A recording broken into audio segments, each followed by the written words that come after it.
கர்த்தருடைய பரிசுத்த நாமத்துக்கு மகிமை உண்டாதாக. परमेश्वर की पवित्र नाम की महिमा हो। இன்னைக்கு நம்ம சங்கீதம் 1ஆம் அதிகாரம் 1ஆம் வசனத்தை வாசிக்க போறோம். आज हम भजन संगीता पहले अध्याय के पहले वचन को पढ़ेंगे। அதை எபிரேய மொழியில எப்படி வாசிக்கிறதுன்னு பார்க்க போறோம். उसे इब्रानी भाषा में कैसे पढ़ेंगे वो देखेंगे। ஒரு சிலவங்க என்கிட்ட கேட்டிருந்தாங்க, कुछ लोगों ने मुझसे पूछा ஸோ था, அதனால இது ரெகுலரா நம்ம பண்ணலாம். तो अब ये रेगुलरली हम करेंगे। ஒவ்வொரு வசனமா எடுத்து எப்படி வாசிக்கணும்னு சொல்லி பழகிடலாம். एक एक वचन को लेकर कैसे पढ़ना है वो देखेंगे। ஸோ இப்போ சங்கீதம் 1ஆம் அதிகாரம் 1ஆம் வசனத்தை நம்ம வாசிக்கலாம். तो अब भजन संगीता पहले अध्याय के पहले वचन को हम पढ़ेंगे। துன்மார்க்கருடைய ஆலோசனையில் நடவாமலும் பாவிகளோட வழியில் நில்லாமலும் பரியாசக்காரர் உட்காரும் இடத்தில் உட்காராமலும். பாருங்க, பைபிள் சொல்லுது, देखिए कलाम कहता है, துன்மார்க்கனுடைய ஆலோசனையில் நடவாமலும் दुष्टों की युक्ति पर नहीं चलना பாவிகளுடைய வழியில் நில்லாமலும் और न पापियों के मार्ग में खड़े रहना பரியாசக்கார உட்காரும் இடத்தில் உட்காராமலும். और न ठट्टा करने वालों की मंडली में बैठना। இதை நீங்க ஆங்கிலத்தில் பார்த்தீங்கன்னா, इसे इंग्लिश में देखेंगे तो Blessed is the man that walketh not in the counsel of the ungodly, nor standeth in the way of sinners, nor sitteth in the seat of scornful. இந்த வசனத்தை வந்து ये वचन को நம்ம எபிரேய மொழியில நம்ம பார்க்க போறோம். हम इब्रानी भाषा में देखेंगे, ஒன்னா நம்ம என்ன செய்வோம் பார்ப்போம். एक एक करके देखेंगे। முதலாவது இந்த blessed is the man. पहला है ब्लेसेड इज द मैन। இந்த the man அப்படிங்கிற வார்த்தையை பார்க்கலாம். ये जो द मैन है इसको हम देखेंगे। இந்த மனுஷனுக்கு எபிரேய மொழியில என்ன சொல்லுவாங்க அப்படின்னா, पुरुष को इब्रानी भाषा में क्या कहेंगे? அதை இஷ் அப்படின்னு சொல்லுவாங்க. उसे इश ऐसा कहेंगे। முதல்ல ஆலஃப் இருக்கு, யோத் இருக்கும், அப்புறம் ஷின் இருக்கும்.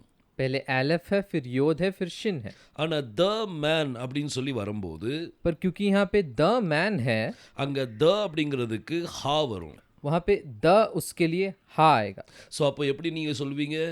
तो हम कैसे इसको उच्चारण करेंगे? த மேன் அப்படிங்கிறதுக்கு द मैन इसके लिए அது ஹா இஷ் அப்படின்னு சொல்லணும். उसको हा इश ऐसा कहेंगे। அதே மாதிரி ஒரு ஸ்திரீக்கு சொல்லணும்னா ऐसे ही एक स्त्री को जब बोलते हैं, ஸ்திரீயை வந்து இஷா அப்படின்னு சொல்லுவாங்க. स्त्री को ईशा ऐसा कहते हैं। அதுல வந்து ஸ்பெல்லிங்கை நீங்க கவனிக்க வேண்டியிருக்கும். उसमें आपको उसका स्पेलिंग देखना है। முதல்ல ஆலஃப் வரும், पहले एलेफ आएगा, அப்புறம் யோத் வரும், फिर योद आएगा, ஷின் வரும், फिर शिन आएगा, அது பிறகு ஹே வரும். फिर हे आएगा। ஸோ இந்த ஹே எதுக்கு வருது கடைசிலனா, आखिर में हे क्यों आता है? அது பெண்பாலுக்கு ஹே வரும். क्योंकि वो स्त्रीलिंग के लिए हे आता है। ஸோ இந்த இஷா அப்படிங்கிற வார்த்தை तो ईशा ये जो शब्द है, இதுல பொதுவா நீங்க பைபிள்ல நீங்க பாத்தீங்கன்னா इसका आप सामान्य रूप में अगर आप कलाम में देखेंगे तो அதுல யோத் வந்து பிரிண்ட் பண்ணிருக்க மாட்டாங்க. वहाँ पे योद ऐसा प्रिंट नहीं किया रहेगा। அப்படி பிரிண்ட் பண்ணலன்னா ऐसा प्रिंट नहीं किया तो அது வந்து டிஃபெக்டிவ் வேர்ட் அப்படின்னு சொல்லி சொல்லுவாங்க. उसे डिफेक्टिव वर्ड ऐसा कहते हैं। ஸோ கம்ப்ளீட் வேர்டு தான் நான் இப்போ எழுதியிருக்கிறேன். तो कंप्लीट वर्ड को ही मैंने यहाँ पे लिखा है। ஸோ த உமன் அப்படின்னு சொல்லி வரும்போது तो जब द वुमेन ऐसा आता है அப்போ ஹா இஷா அப்படின்னு சொல்லி வரும். तो हा ईशा ऐसा आएगा। ஸோ த மேனுக்கு என்ன சொல்வீங்க? तो द मैन को कैसा कहेंगे? ஹா இஷ். हा इश। த உமன் அப்படிங்கிறதுக்கு என்ன சொல்லணும்? द वुमेन को कैसा कहेंगे? ஹா இஷா. हा ईशा। ஸோ இதுல நம்ம பார்த்தது तो इसमें हमने देखा blessed is the man. Blessed is the man. The man அப்படிங்கிற வார்த்தையை மட்டும் பார்த்துருக்கிறோம். द मैन इसको ही हमने सिर्फ देखा है। இப்போ இதுல நெகட்டிவ் வேர்ட் நீங்க பார்த்தீங்கன்னா इसमें हम इसमें नेगेटिव वर्ड को जब देखते हैं, அதுல நாட் இருக்குது, उसमें नॉट है, நார் இருக்குது, नॉर है, இப்படி ரெண்டு வேர்டு கொடுக்கப்பட்டிருக்குது. ऐसे दो वर्ड दिए गए हैं। இதுக்கு எபிரேய மொழியில என்ன சொல்லணும்? इसको इब्रानी भाषा में कैसे कहेंगे? அத லோ அப்படின்னு சொல்லுவாங்க. उसे लो कहेंगे। லாமெட் வரும், लैमेड आएगा, அப்புறம் ஆலஃப் வரும். फिर एलेफ आएगा। இந்த ரெண்டும் சேர்ந்தது தான் லோ. ये दोनों जब आएगा तभी उसे लो कहेंगे। ஸோ இந்த லோ அப்படின்னா நோ அப்படிங்கிறதும் வரும், तो लो का अर्थ नो भी होता है, நாட்னு வரும், नॉट भी होता है, அடுத்தது நார் அப்படிங்கிறதும் வரும். और नॉर भी होता है। ஸோ இது வந்து நெகட்டிவ் வேர்டு வந்து மூணு இடத்துல கொடுக்கப்பட்டிருக்குது. तो ये नेगेटिव वर्ड ये 3 जगहों में दिया है। அப்போ நம்ம இப்போ ரெண்டு காரியம் பார்த்துட்டோம். तो हमने 2 कार्य को देखा है। ஒன்னு த மேன், एक है द मैन, அது வந்து ஹா இஷ். वो है हाहिश। அப்புறம் நாட் நார் அப்படிங்கிற வார்த்தைக்கு और नॉट नॉर ये शब्दों के लिए அதுக்கு எபிரேய மொழியில என்ன சொல்வீங்க? इसको इब्रानी भाषा में कैसे कहेंगे? லோ அப்படின்னு சொல்லணும். लो कहना है। அடுத்தது நீங்க பாத்தீங்கன்னா अगला हम देखते हैं, இந்த வசனத்துல ये वचन में 3 verb இருக்குது. 3 क्रियाएं हैं।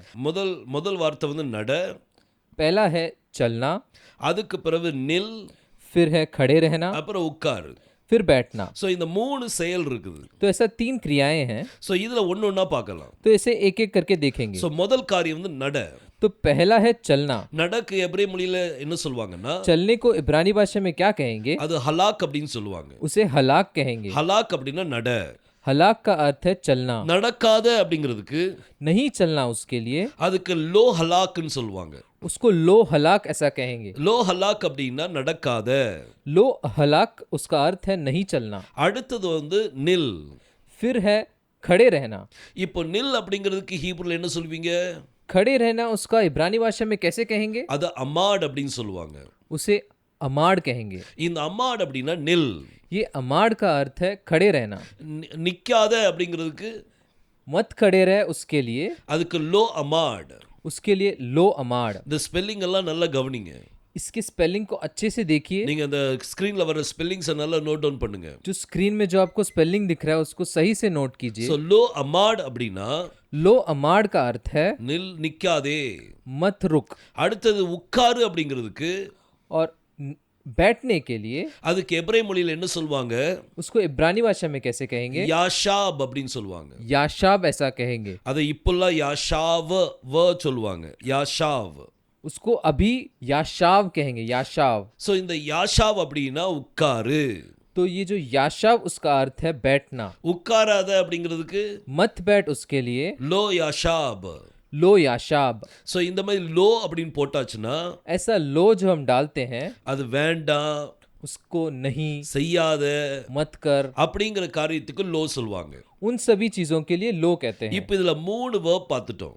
इसमें हमने 3 वर्ब को देख लिया है ஒன்று अभी। வந்து லோ ஹலாக், एक है लो हलाक, அடுத்தது லோ அமாட், अगला है लो अमाड़, அடுத்தது மூணாவது வந்து லோ யாஷாவ். तीसरा है लो याशाड़। ஸோ இப்படி 3 காரியத்தை நம்ம பார்த்துருக்கிறோம். ऐसा 3 क्रियाओं को हमने देखा है। முதல்ல த மேன் நம்ம பார்த்தோம், पहला द मैन देखा, அப்புறம் நெகட்டிவ் வேர்டை பார்த்தோம், फिर नेगेटिव वर्ड को देखा, அப்புறம் செயலை பற்றி நம்ம பார்த்தோம். फिर क्रियाओं के बारे में देखा। இப்போ அடுத்தது நம்ம பார்க்கலாம்.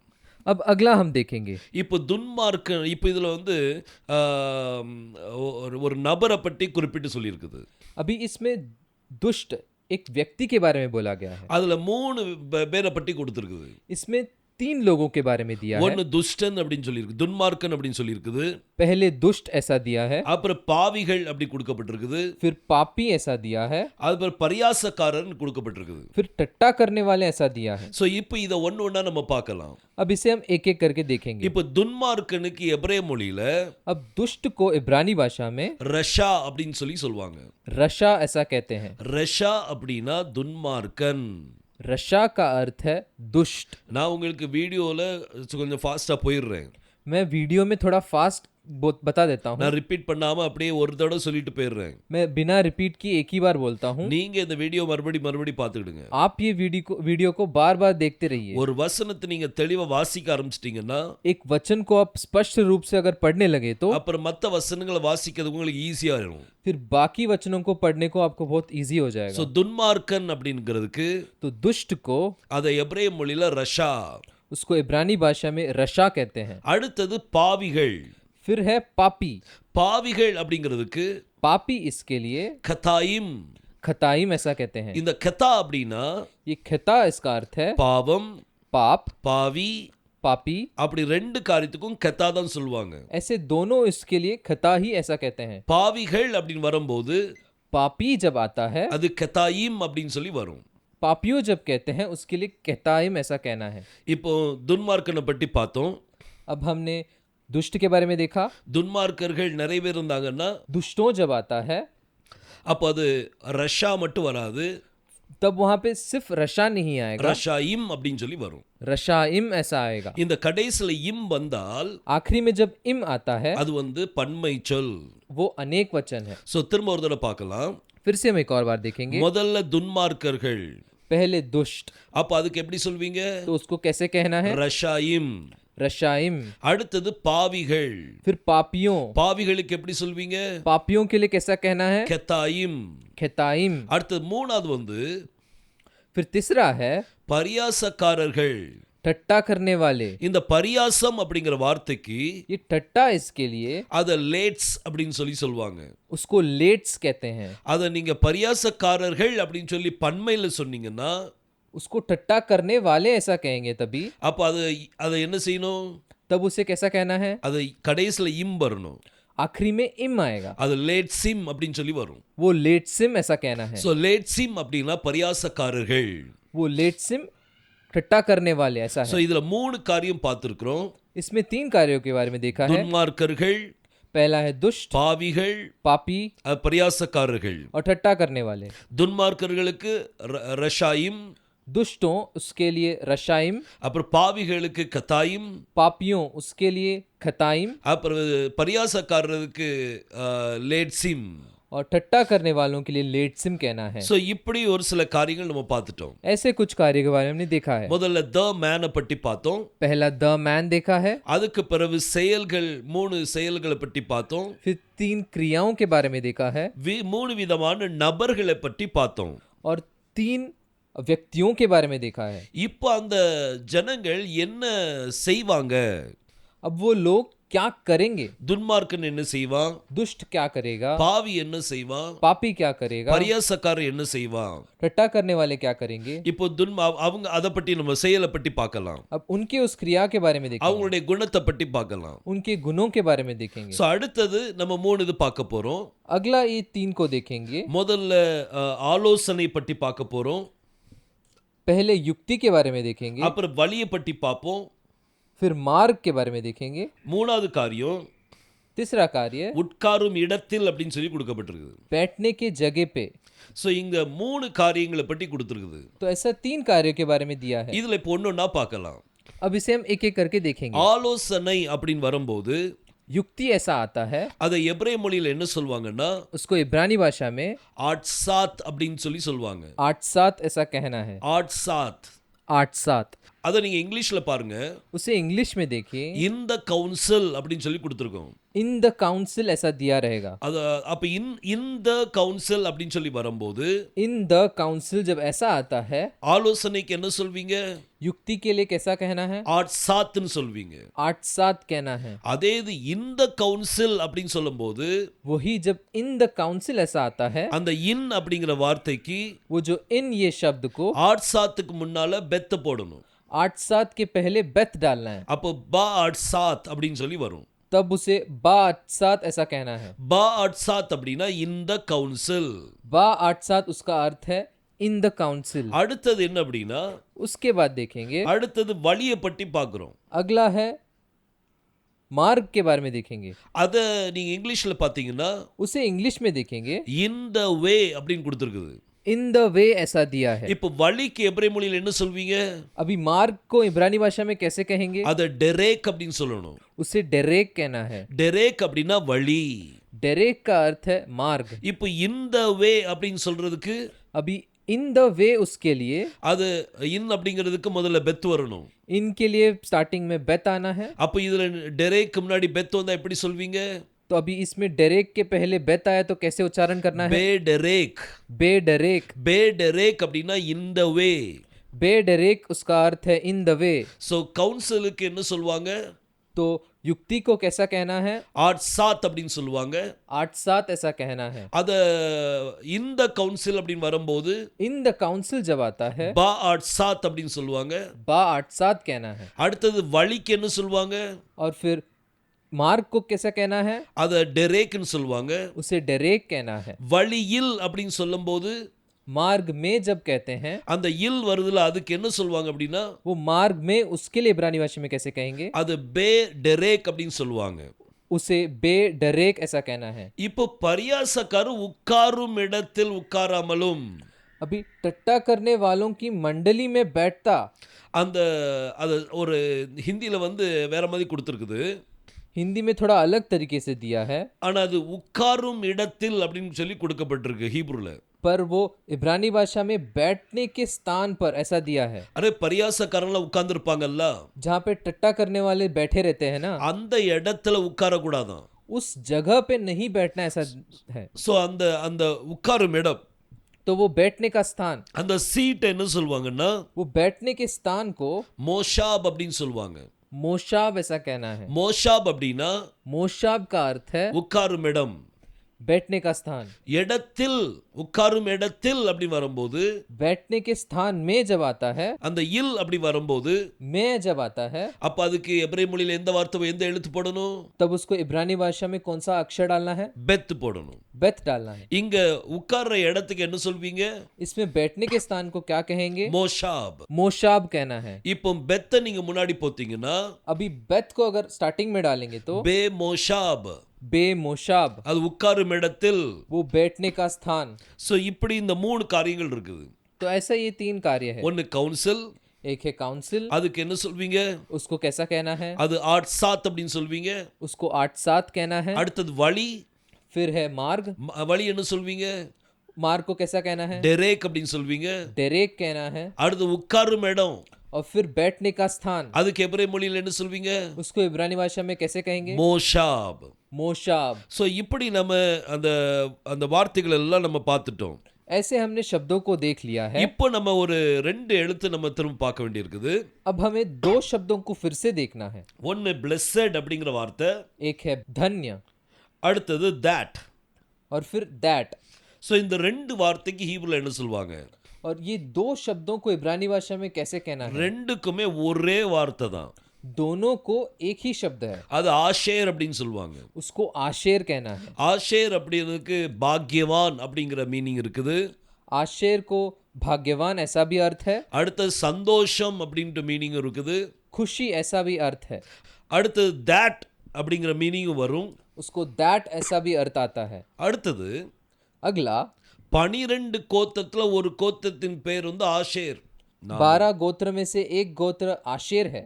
சோ இப்படி ஆஷேருங்கிறதுக்கு பல காரியங்கள் பார்க்கலாம். तो ऐसा आशेर हम देख सकते हैं। சோ இங்க இந்த ஆஷேர் அப்படிங்கிறதுக்கு तो इसमें आशेर को thatங்கிற மீனிங் இருக்குது. दैट का अर्थ भी है அதே மாதிரி சந்தோஷம் அப்படிங்கிற மீனிங்கும் இருக்குது. और खुशी ऐसा भी अर्थ है। பாக்யவான்ங்கிற மீனிங் இருக்குது. भाग्यवान भी अर्थ है। சோ இப்படி நம்ம வந்து இப்போ எல்லா வேர்டையும் நம்ம பார்த்துட்டோம். तो अभी हमने सारे शब्दों को देख लिया है।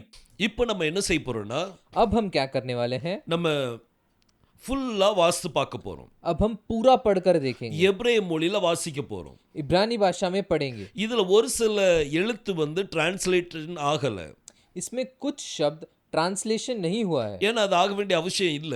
क्योंकि वो होने की जरूरत नहीं थी, ஏன்னா அந்த சென்டென்ஸ் அந்த மாதிரி வந்துருது. क्योंकि वो सेंटेंस सही से आ जाता है। சோ இப்போ அதை எப்படி வாசிக்கணும்ங்கறத பார்க்கலாம். तो अब उसे कैसे पढ़ना है ये देखेंगे। இப்போ நம்ம வாசிக்க கேட்கலாம். अब हम पढ़ेंगे। அஷ்ரி ஹாயிஷ் ஆஷேர் low Hulk பஅட்சாத் ரஷாயிம் ஊபெடெரேக் கதாயிம் low அமாட் ube மோசாப் லெட்சிம் low யாஷாப். இந்த வார்த்தையை, ये शब्दों को, இந்த வசனத்தை ये वचन को இப்போ மெதுவா வாசிக்கிறேன், கவனிங்க. अब मैं धीरे से पढ़ता हूँ, ध्यान से सुनिए। अश्रे हाइश आशेर लो हलाक बअर्सात रशाइम ऊबेडेरेक खताइम लो अमाड ऊबे मोशाव लेत्सिम लो याशाव.